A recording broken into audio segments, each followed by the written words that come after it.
একটি ওয়ার্ডের যতটুকু অংশ একবারে কি উচ্চারণ করা যায় তার প্রতিটি অংশকে কি বলে?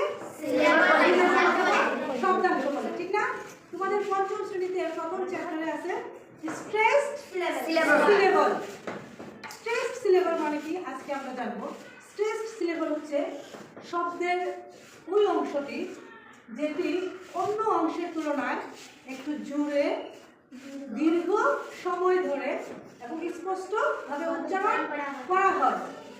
এখানে তোমাদের বোঝানোর জন্য দেখো, তোমাদের ইয়েতে মেন বইও আছে দেখবা, এন্ড জয়।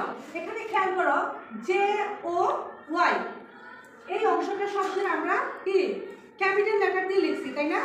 কারণ হচ্ছে এই অংশটা হচ্ছে স্ট্রেসড সিলেবল। এই অংশটা আমরা এই অংশের তুলনায় একটু জুড়ে স্পষ্টভাবে দীর্ঘ সময়ে কি করব? উচ্চারণ করব। তাই এটা হচ্ছে stressed syllable. famous, wonderful, tomorrow, ঠিক আছে? সিলেবল আমরা জানছি, এখন আমরা জানবো স্ট্রেসড ওয়ার্ড। ওয়ার্ড মানে কি? ওয়ার্ড মানে হচ্ছে শব্দ। বাংলায় কি বলে? শব্দ। কয়েকটি লেটার মানে একত্র হয়ে একটি কি করে? ওয়ার্ড তৈরি করে। আর কয়েকটি ওয়ার্ড মিলে হচ্ছে একটি সেন্টেন্স। কি সেন্টেন্স? সেন্টেন্স মানে কি? বাক্য। কয়েকটি শব্দ পাশাপাশি বসে কি করে? একটি সেন্টেন্স বা বাক্য কি করে? তৈরি করে।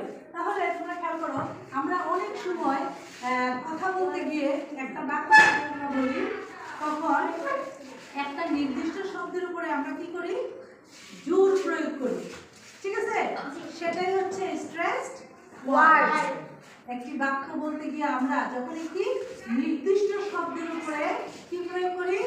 জোর প্রয়োগ করি, সেটাই হচ্ছে কি স্ট্রেসড ওয়ার্ড।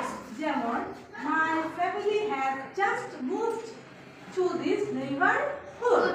এখানে স্ট্রেস করা হয়েছে কোন ওয়ার্ডটার উপরে? জাস্ট মানে কি আমার পরিবার সবেমাত্র এই এলাকায় এসেছে, ঠিক আছে? এরকম এরপরটা দেখো, I love to read story books। আমি গল্পের বই পড়তে পছন্দ করি। এখানে এই সেন্টেন্সে স্ট্রেসড ওয়ার্ড কোনটা? তাহলে আমাদের প্রথম চ্যাপ্টারে যে আছে ক্লাস 5 এর স্ট্রেসড সিলেবল এবং স্ট্রেসড ওয়ার্ড, আমরা কি ক্লিয়ার ধারণা পাইছি? স্ট্রেসড সিলেবল কি এবং স্ট্রেসড ওয়ার্ড কি আমরা বুঝতে পারছি? ঠিক আছে, ধন্যবাদ তোমাদের।